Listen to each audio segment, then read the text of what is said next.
Hi friends, it's Annie Grace answering questions, and I am the author of This Naked Mind, and I am just answering readers' questions. And actually, I'm coming sort of to the end of my list of questions. So if you have a question, post it below, message me, email me at hello@thisnakedmind.com, and I will answer them. If I don't get more questions, I'm going to keep doing the live videos, but I'm going to just take a different tact of just kind of starting with the book and going through it and bringing out interesting things from the book as we go along. So, but equally, I want these to be as useful as possible. So please do ask any questions and I'll do my best to answer them. Today's question comes from Heather, and Heather says, did you have any experience with the kind of lull after the initial euphoria of stopping drinking and finding your freedom wore off? And during that lull, did you find yourself frustrated with God, the universe, spirit, with the narrative of, come on, I finally did the right thing and I'm being so good, so where's my reward? And those sorts of things running in your mind. I'm just so curious. I know it's kind of an ego trip, and I'm well aware of that. And it might even be my subtle attempt at self-sabotage, as in, oh yeah, see, there's no real reward in this after all. But I'm curious what your experience was. And I will definitely tell about my experience, but also, Heather, I think this is such a good question. And I feel like, everybody watching, if you have an experience that you want to share here in the comments, like please do, because I think that this idea of we have this massive amount of euphoria and then it does go away is a really common theme. And if you don't feel comfortable sharing on Facebook, I have a private free community. It's thisnakedmindcommunity.com.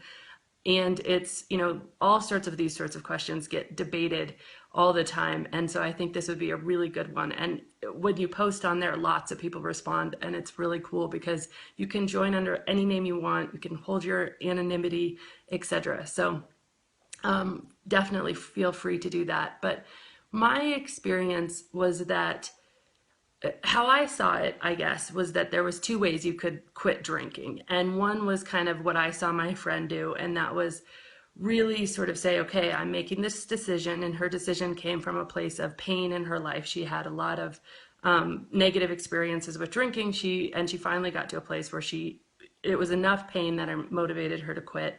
And then it was a period of mourning, mourning her old way of life, mourning the fact that she couldn't drink anymore. And so she started off with this deep sense of loss and change, and came eventually over a few years' time to a period of kind of rejoicing and really being happy and euphoric in the decision. But it took living alcohol free and really experiencing the benefits of that over years for her to stop mourning alcohol. And that was her experience. And my experience was just markedly different, because when I knew I was free, it was not because I was going to deprive myself of a drink, or I was liked drinking and wanted to do it but wasn't going to let myself anymore. It was because I'd actually changed my feelings about it. And your feelings, your desires, your emotions, they come mostly from your unconscious mind. I mean, you don't consciously choose who to fall in love with.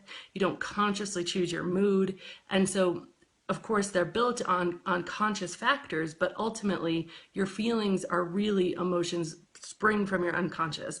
So when I had changed my unconscious beliefs around alcohol, I no longer desired to drink. So the feeling, and I'm sure you've heard me say this before, was much more like, I never have to do that again. I never have to feel that way again. I never have to wonder about what I said. I never have to, have those extra, that feeling of just drinking too much. I never have to do that again. It wasn't that I never get to do it again. It was very different.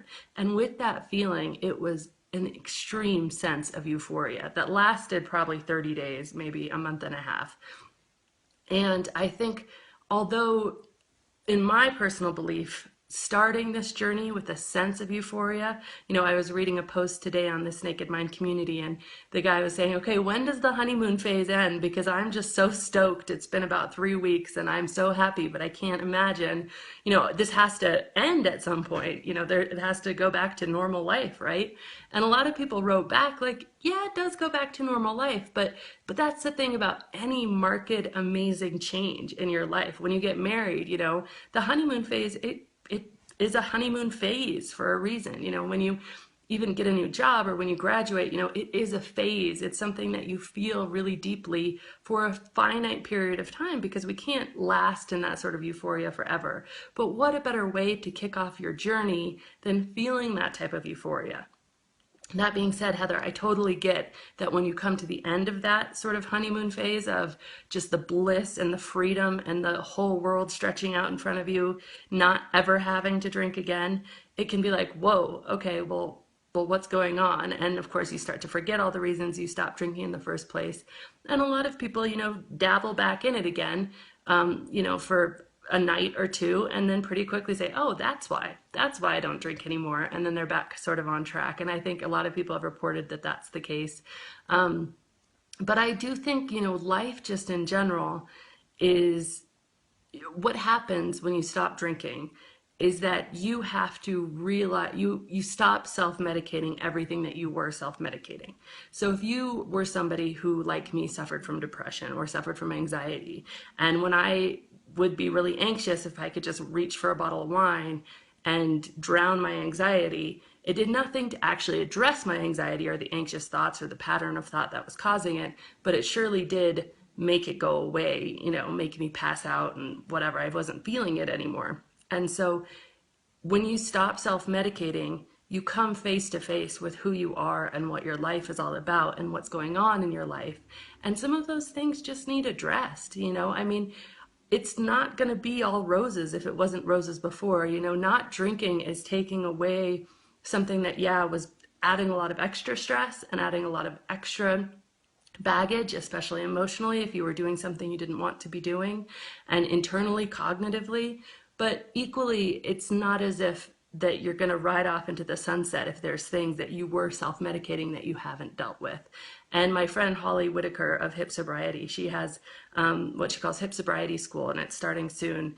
And really her course, my book is part of it, but her course digs into, okay, what do you do next? Like, if you were self-medicating, if you were struggling with this, what do you do next with those feelings, those emotions, and how do you navigate your life? Because some of us, I can speak from my own experience, drank for decades, and so we don't know how to deal with an anxiety attack without alcohol.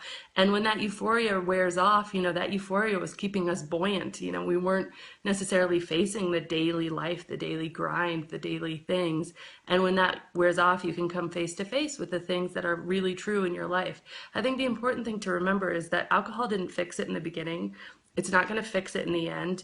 And really, it's not about alcohol. Alcohol is just a little drink in a glass. It's made up of gasoline. It's not the answer. The answer is inside you. The answer does take some work sometimes to get out to find where you're truly happy and living out your purpose. But alcohol is not going to do it. And you already know that, and I think, but the little monster can raise its head, and self-sabotage can be something saying, why are you doing this anyways? What's the point if you're not happy today? But if you're not happy, it's not because of the alcohol.